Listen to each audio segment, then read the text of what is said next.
Aqui estamos mais uma vez juntos para a sequência da leitura do livro Nas Fronteiras da Loucura, Médium de Valdo Franco e o Espírito de Manuel Filomeno de Miranda. Capítulo 20. Causas anteriores dos sofrimentos. Quando chegamos à UTI do hospital, encontramos o irmão Arthur assistindo à filha que despertava. A forte medicação que lhe fora ministrada e a brutal hemorragia que a enfraquecera respondiam pelo demorado período de sono, aliás, de muita utilidade na sua atual situação. A jovem não se deu conta de imediato, pela turbação mental em que se encontrava, das ocorrências que lhe haviam sucedido. Compreensivelmente atordoada, foi a pouco e pouco refazendo as lembranças que culminaram na tentativa contra a vida. Nesse tempo, passou a experimentar as sensações dos pulsos feridos e o estranho mal-estar do pós-operatório. Havia silêncio naquela unidade, embora a presença de mais alguns pacientes nos leitos a regular distância. Sem a indução do infeliz perseguidor e carinhosamente amparada pelas energias fluídicas do pai, vigilante, Noemi experimentou um certo bem-estar. Porque insistisse, porém, na recapitulação dos acontecimentos, comoveu-se, deixando que a mágoa a assaltasse, afligindo-se sem necessidade. Com o aturdimento de que se via objeto, lamentava não haver morrido, dominada pela angústia de como seria o seu futuro, em face da embaraçosa conjuntura de que desejava fugir. As ideias negativas começaram a atropelar-se na mente e o desespero passou a tomar-lhe conta. Pôs-se a movimentar-se no leito em crescente inquietação, dando lugar ao pranto exagerado e à revolta. O irmão Arthur, atendendo a uma sugestão mental do benfeitor, foi inspirar o médico para que a viesse ver, o que logo ocorreu, e porque a paciente demonstrasse estar fazendo um quadro de agitação, este aplicou no soro uma medicação sedativa para que o repouso prosseguisse sob ação calmante. O pai envolveu-a em ondas de refazimento e tranquilidade, conseguindo fazê-la adormecer. Em espírito, no entanto, a paciente prosseguia, sob agitação. Ruminava mentalmente planos de vingança, o que lhe era pernicioso ao estado emocional. Era de presumir-se essa reação, acentuou o nosso diretor. Espírito comprometido, a nossa irmã, não possui ainda a maturidade nem o adestramento para reagir de forma conveniente numa conjuntura desse porte. A precipitação, que a irmã da revolta, responde por muitos males que poderiam ser evitados, caso as pessoas preferissem o clima da concórdia e da calma. A mágoa é outro fator dissolvente do comportamento humano, pelos desastres íntimos que ocasiona. Sobre sua ação desarticulam-se os equipamentos do sistema nervoso central, que sofrem a ação dos diluentes de ordem mental, interrompendo o ritmo das suas respostas na manutenção do equipamento emocional e, ao largo do tempo, de ordem fisiológica. Aí estão enfermos psicossomáticos, cuja gênese dos males que sofrem encontra-se no comportamento psíquico, defluente da fraqueza da vontade, como da acomodação moral. Por isso, cada qual elege e constrói o paraíso ou o inferno que prefere, no íntimo, passando a vivê-lo na esfera das realidades em que transita. Atendemo-la espiritualmente, chamando-a à responsabilidade, a fim de que não se afigure a situação como de injustiça divina, que a torna desventurada. Observamos o irmão Arthur e nós a destreza com que o amoroso guia passou a emitir cargas mentais positivas que alcançaram o espírito em confusão, asserenando-o de imediato. Posteriormente, aplicou energias na área cerebral do corpo, liberando a consciência espiritual que jazia entorpecida, ao mesmo tempo em que repetiu o processo na esfera psíquica da jovem em parcial desprendimento, conseguindo despertá-la para a vida em outra dimensão. Como se estivesse acordando, ela vislumbrou o pai amigo e, num gesto mudo, distendeu-lhe os braços, ansiosamente. Parecia uma criança indefesa, suplicando a proteção que não lhe fora negada. No comovido, o genitor abraçou-a, acarinhando-lhe a cabeça, infundindo-lhe calma. Ela chorava, sem os complementos da ira nem da necessidade de vingança, porém, pungida pela dor que lhe afigurava insuportável, sem limites. Quando pôde falar, interrogou o paizinho silencioso. Onde está Deus que permitiu tanta desdita? Por que não me acontecera um acidente antes de constatar tanta vileza, de que eram portadores minha mãe e meu marido? Não sou inocente cumpridora dos meus deveres? Por que sofria dessa forma? Com muita serenidade, o bondoso pai respondeu-lhe: Inicialmente faz-se necessário que a dor não a faça blasfemar, levando-a a duvidar da soberana bondade de Deus. O seu gesto de fugir propositalmente pela rampa falsa do suicídio é a atitude de rebeldia das mais vis. Não lhe poderia dizer quem está mais errado dentre os três, desde que eles se acumpliciaram num delito que a alcança, sem dúvida, muito incorreto.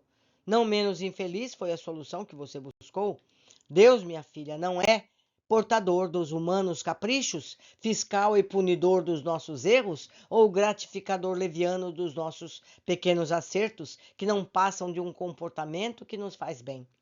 Agir corretamente não nos credencia a louros nem a prêmios extras, por constituir em si mesma a ação digna e edificante, uma colheita de bênçãos. Da mesma forma, o erro, o gravame delituoso de que converte em espinho, a cravar-se na consciência até o dia da extirpação, quando o infrator, pelo bem, restaurará a paz em quem prejudicou, por consequência, em si mesmo. Deus manifesta-se no ser humano interiormente, na consciência de cada um, onde estão escritas as suas leis. Daí o grau de culpa ou de razão de cada ser é medido pela responsabilidade, pela consciência com que age. O certo é iniludível, é que ninguém sofre sem uma ponderável razão. Nem pessoa alguma que delinque fugirá de ser recambiado à justiça, que nela própria vige sobre a ação da inderrogável justiça divina. O pai fez uma pausa, a fim de que a filha pudesse aprender o sentido e o significado profundo do esclarecimento. Logo depois se juntou. A vida pode ser comparada a um rio de largo curso. Suas águas saem da nascente, descendo continuamente até alcançar o mar. Uma curva aqui, outra um obstáculo à frente, lodo e areia no leito, calhaus e pedras largas que vão ficando para trás, até o desaguar no oceano que o aguarda. Muitas etapas são indispensáveis para a vida, ora no corpo, ora em várias experiências, ora dela liberada, em novas conquistas. Em cada fase surgem impedimentos que devem ser superados, de modo a que alcancem o oceano da paz.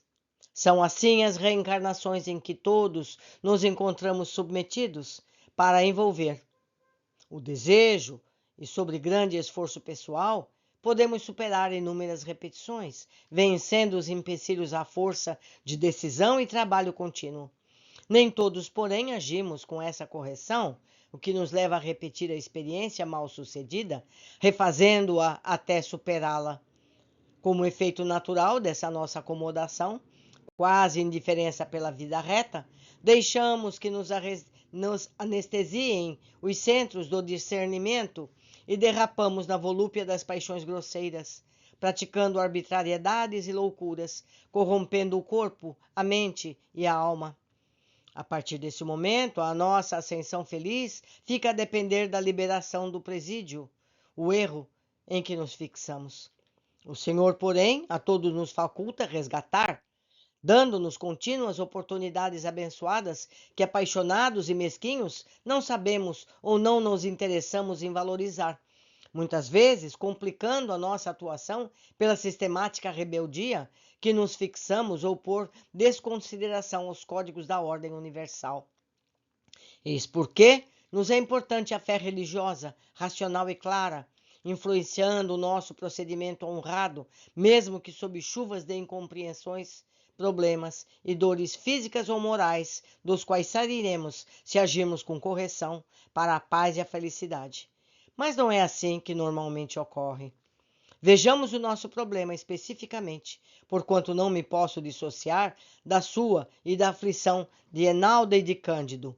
Não pretendemos justificar as atitudes incorretas, mas não nos colocamos na disposição de julgar os erros alheios e programar punições para os seus responsáveis.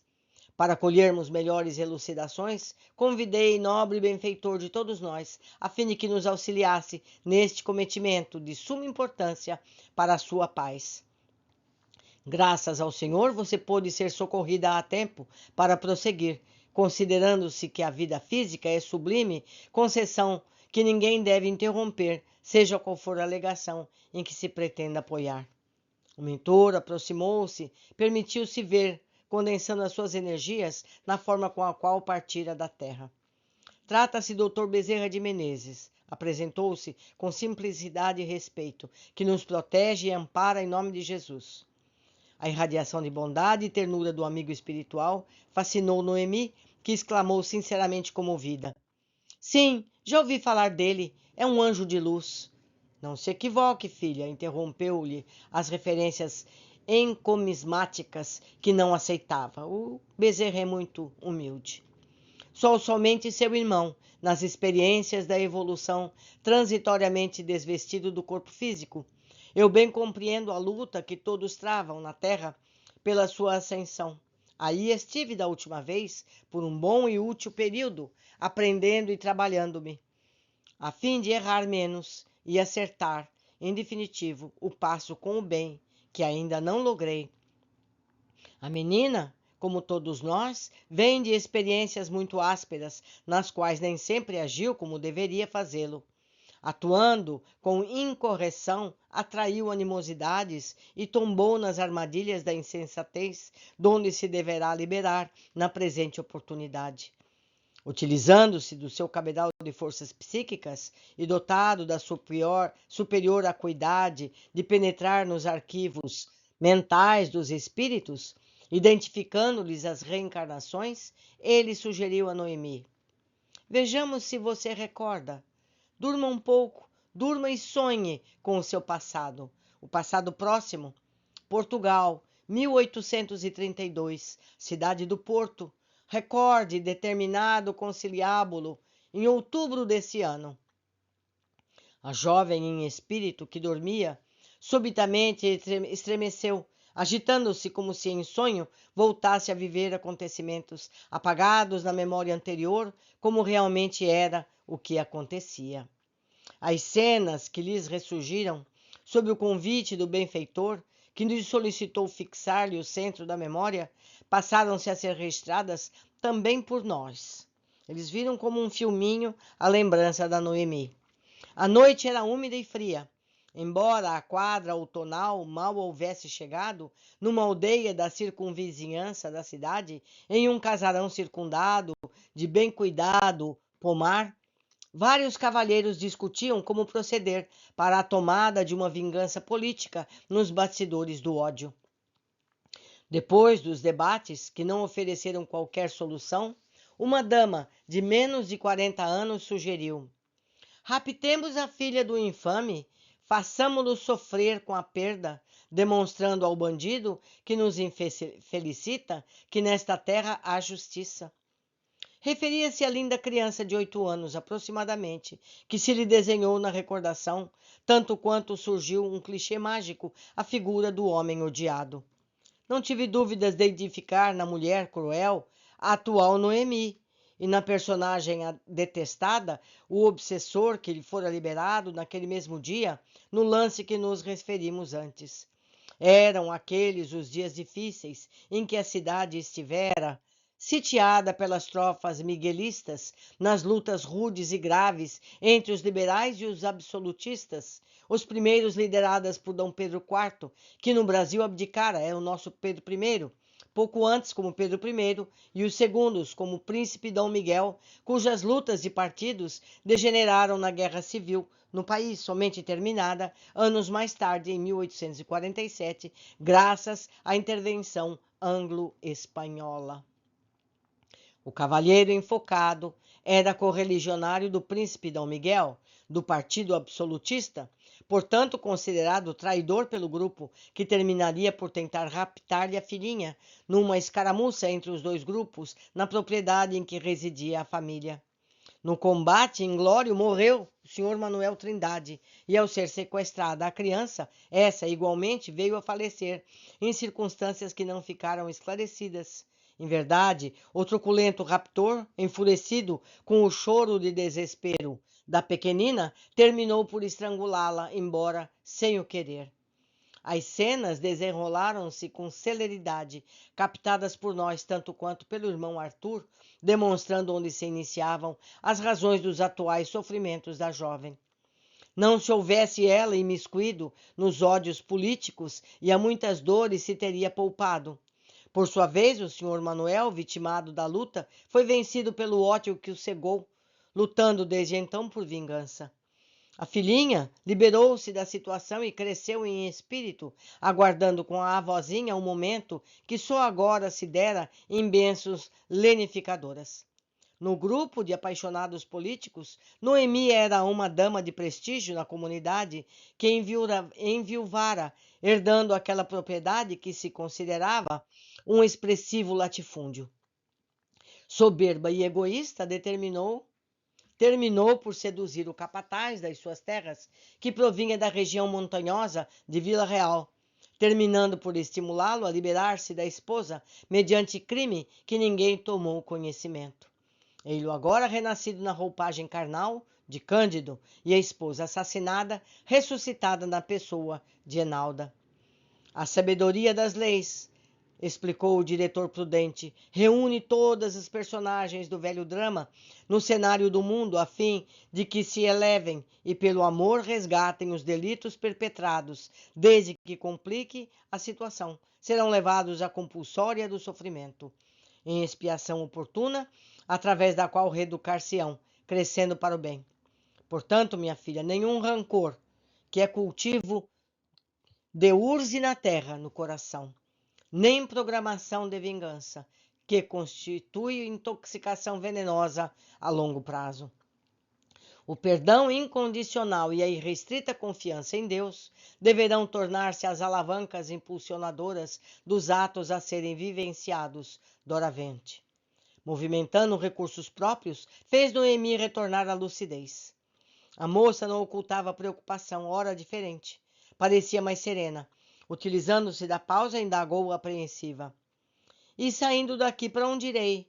É-me impossível retornar a casa nessas circunstâncias.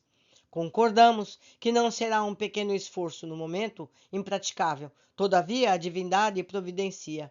A filha será visitada pelo nosso Aguinaldo, irmão do seu pai, tio afetuoso.